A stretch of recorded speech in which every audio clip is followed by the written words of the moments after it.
For my money, the best game we have in this NFL Week 3 takes place out in Denver. The Houston Texans go out there to play the Denver Broncos. Houston installed as a 1-point favorite right now on BETDAQ. 44.5 the total in this game. This should be an excellent game. Really looking forward to watching it. Houston Texans have looked like the best team in the league. Now, there's a caveat. They have played the Miami Dolphins and the Jacksonville Jaguars, two teams who are predicted to be among the worst teams in the league. But Houston has dominated those two games.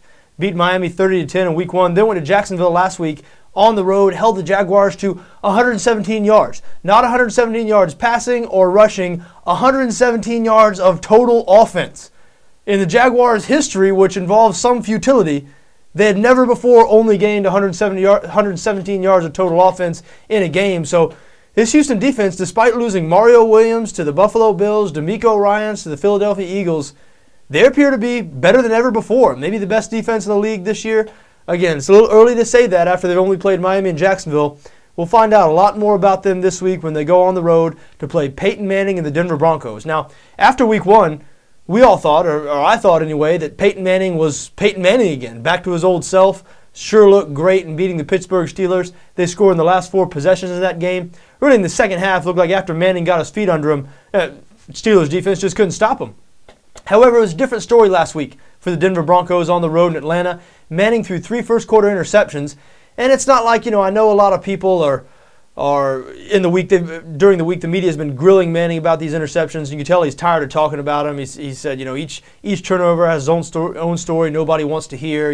He doesn't want to get into it. He's thrown interceptions before. He talked about he threw 6 in a game one time. So Peyton Manning's been there, done that, done it all. However, anybody watching that game, even the first game when they played the Steelers, you had to notice that the ball in that game, Ben Roethlisberger was the opposing quarterback, and it was coming out of Roethlisberger's hands with a little bit more juice than Peyton Manning's. And it didn't hurt him in that game, but this past game against Atlanta, you saw a couple of those passes, a couple of those interceptions, they appeared to hang up in the air just a little bit longer than usual, appeared to flutter up there a little bit. So has Manning lost arm strength? Is he now Chad Pennington, in his later years?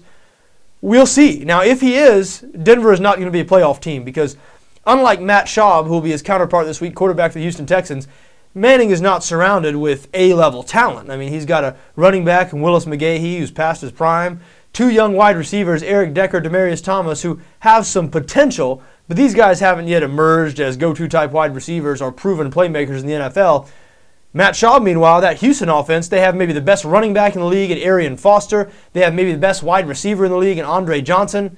This Houston offense is extremely balanced. And, last year, if it hadn't been for all the injuries, Johnson going down with injury, Matt Schaub not able to finish the year, in the playoffs, they were going with rookie 6th-round pick TJ Yates out of North Carolina. Who knows how much noise this Houston Texans team could have made, and who knows how much noise they can make this year if they stay healthy.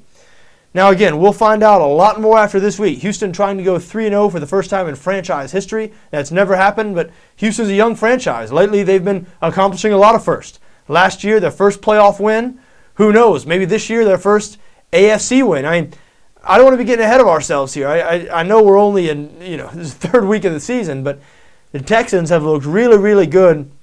When you have an offense as good as theirs and as balanced as theirs, and when you complement that with a defense that right now is ranked number 1 in the league, what you have outside of the San Francisco 49ers, who looks better? Who's looked better than the Houston Texans? But Peyton Manning, are you gonna bet against Peyton Manning as a home dog? And it's not like Denver doesn't have any talent around Manning. They probably have at least as much talent as he usually had in Indianapolis. Now, I know there were a couple of those years when Marvin Harrison and Reggie Wayne were in their prime when he probably had A-level talent out there, but a lot of times in Indianapolis, the Austin Collie, Pierre Garcon years, it was basically Peyton Manning and a bunch of other guys. And if you didn't believe that, look no further than last year. When Manning left that team, they ended up being 2-14. If Manning had been the quarterback for that team, I guarantee you, they would have been an 11, 12-win team, just like they were every other year that Manning was the quarterback for the Colts. So, I have full belief in Peyton Manning. He's the best quarterback I've ever seen play in the NFL. I saw Joe Montana. That was really my earliest memory of a great, great quarterback. And certainly the others, the Brett Favres, the Tom Brady's, Aaron Rodgers now as good as anybody. I know Manning hadn't had the postseason success of those guys, but in a game and game out basis, I've just seen Manning be great, be just eye-poppingly great more than anybody else in the league. So tough for me to bet against Peyton Manning when he's a home underdog. However, I do lean towards the Houston Texans in this game. I have now bought into the Texans. I was not sure heading into the season. I know a lot of people thought, Houston was a popular choice to win the Super Bowl. Out in Vegas, their odds opened at 25-1. I believe last time I checked, they were all the way down to 11 or 12-1. So a lot of people like this Houston Texans team headed into the year. And through 2 weeks of the season, I certainly see why. Now, for some reason, I lean towards the under in this game as well. 44.5 is a total. Houston's been really good on offense. Denver does have problems in the secondary, but that Denver front seven's been playing some football this year, and the Houston defense, fierce as we mentioned. And I really think that the Falcons, they might have exposed that Denver offense, or at least given teams a blueprint of how to play this new Peyton Manning. Because if you've noticed throughout the first 2 games, Denver hasn't thrown the ball deep down the field much, if at all. And Manning, they used plenty of short and intermediate passes when he was with the Colts, but he'd throw it deep to Marvin Harrison and Reggie Wayne now, too. I mean, they'd throw it down the field.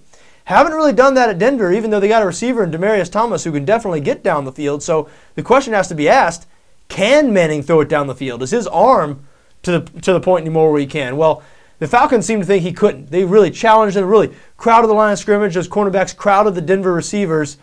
It looked like they were planning on Manning just trying to dink him and dunk him to death. And that's exactly what he did, or exactly what he tried to do. So I do think the Houston Texans are going to sort of use that same blueprint in this game.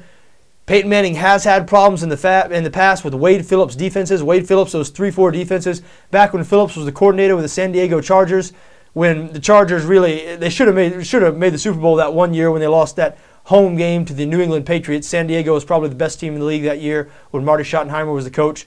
But they had a 2 or 3 year there where they 2 or 3 year run there where they really had Indianapolis's number, and they were the only team in the AFC who had Indianapolis's number. And that Wade Phillips defense, the defense he was coordinating there, and Wade Phillips' defense, they look the same everywhere he is. And that defense he was coordinating out there in San Diego really gave Peyton Manning that offense some problems. So I do lean towards the Houston Texans this week. Haven't decided yet if I'm going to back them. Already 0-1 this year betting against Peyton Manning. I mean, I just said the guy was the best quarterback I've ever seen. How much more praise do you want me to heap on the guy? And so in saying that, do I want to go bet against him again? I don't know. I'll be deciding tomorrow. Tomorrow's when I'll decide all that. We'll put it up here on the BETDAQ NFL site. But I just might, because I'll tell you what, I am impressed with this Houston Texans team right now.